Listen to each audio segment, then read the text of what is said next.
Assalamualaikum warahmatullahi wabarakatuh.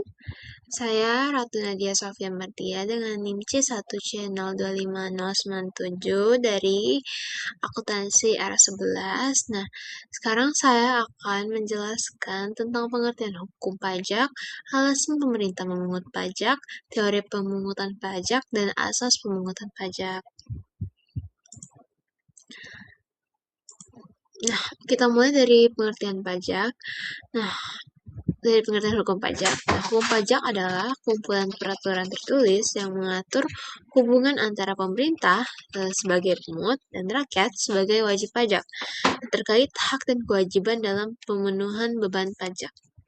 Sebagai bagian dari hukum publik, hukum ini tuh memiliki sifat maksa untuk membiayai pengeluaran negara berdasarkan undang-undang.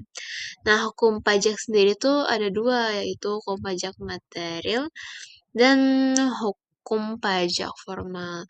Hukum pajak material tuh memuat norma-norma yang menerangkan keadaan, perbuatan, dan peristiwa hukum yang harus dikenakan pajak.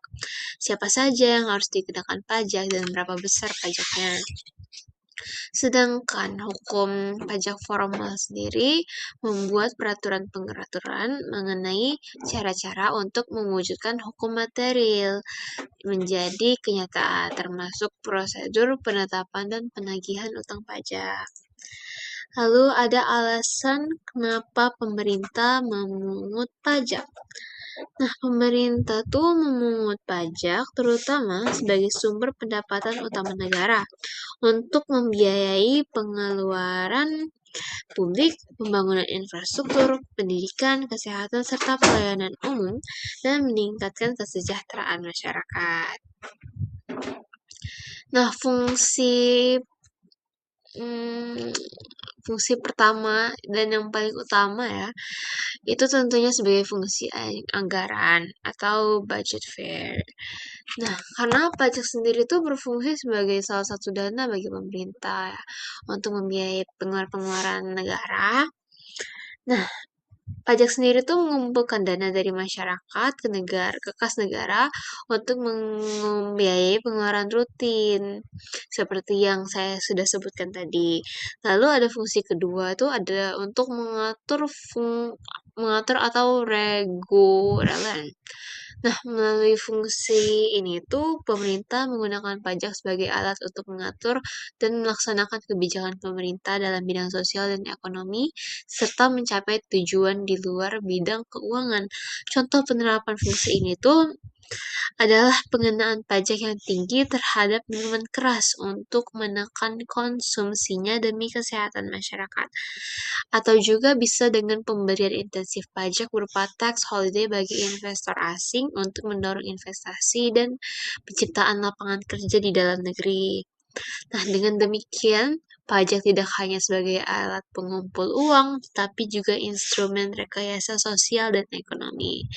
Itu kenapa pemerintah memungut pajak ya. Lalu lanjut lagi ada ke teori pemungutan pajak. Teori pemungutan pajak itu ada 5. Nah, yang pertama itu ada teori asuransi. Teori asuransi ini tuh menyamakan negara dengan perusahaan asuransi, di mana warga negara membayar pajak sebagai premi untuk mendapatkan perlindungan atas keselamatan jiwa dan harta bendanya. Tetapi teori ini tuh dianggap sebagai kelemahan karena negara tidak memberikan ganti rugi secara langsung layaknya klaim asuransi apabila terjadi kerugian pada warga negara. Lalu yang kedua itu ada teori kepentingan. Nah, teori kepentingan ini tuh menyatakan bahwa pembebanan pajak didasarkan pada kepentingan masing-masing orang dalam tugas-tugas pemerintah, termasuk perlindungan harta benda. Nah, semakin besar kepentingan seseorang terhadap perlindungan negara, semakin tinggi pajak yang harus dibayar. Lalu yang ketiga ada teori daya pikul atau ability to pay. Nah, teori ini tuh menekankan bahwa beban pajak untuk semua orang harus sama beratnya. Yang berarti pajak harus dibayarkan sesuai dengan daya pikul atau kemampuan masing-masing orang. Lalu kemampuan ini tuh juga diukur berdasarkan besarnya penghasilan dan kekayaan serta mempertimbangkan tanggungan keluarga. Lalu yang keempat ada teori bakti atau kewajiban mutlak. Teori bakti ini tuh menyatakan bahwa dasar hukum pajak terletak pada hubungan rakyat dengan negaranya. Membayar pajak dianggap sebagai wujud bakti warga negara kepada negara yang menyelenggarakannya. Lalu yang kelima ada teori asas daya beli. Nah, teori ini bertujuan untuk mengatur daya beli masyarakat untuk menjaga keseimbangan ekonomi. Dan teori asas daya beli ini memandang pajak sebagai sarana untuk memelihara kesejahteraan masyarakat dengan cara menarik daya beli dari rumah tangga untuk kemudian disalurkan kembali oleh negara dalam bentuk pemeliharaan kesejahteraan umum. Selanjutnya ada asas-asas pemungutan pajak dan ini tuh ada 4. Yang pertama, dan ini tuh dikemukakan oleh Adam Smith dalam bukunya yang berjudul Wealth of Nation.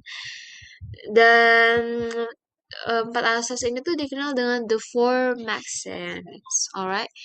Jadi asas yang pertama itu ada asas keseimbangan atau equality. Asas ini tuh mensyaratkan bahwa pemungutan pajak harus bersifat adil dan merata, di mana setiap wajib pajak dikenakan pajak sesuai dengan kemampuan atau daya pikulnya tanpa ada diskriminasi yang tidak berdasar.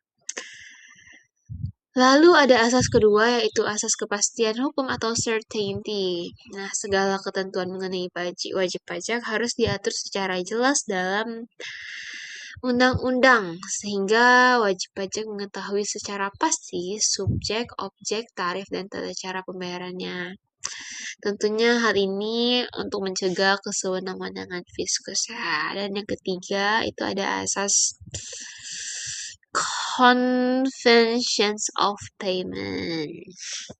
Nah, asas ini tuh menekankan bahwa pajak harus dipungut pada saat yang tepat bagi wajib pajak.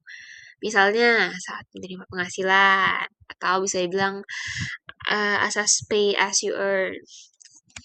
Hal ini tuh bertujuan untuk wajib pajak tidak merasa keberatan atau kesulitan dalam melakukan pembayaran.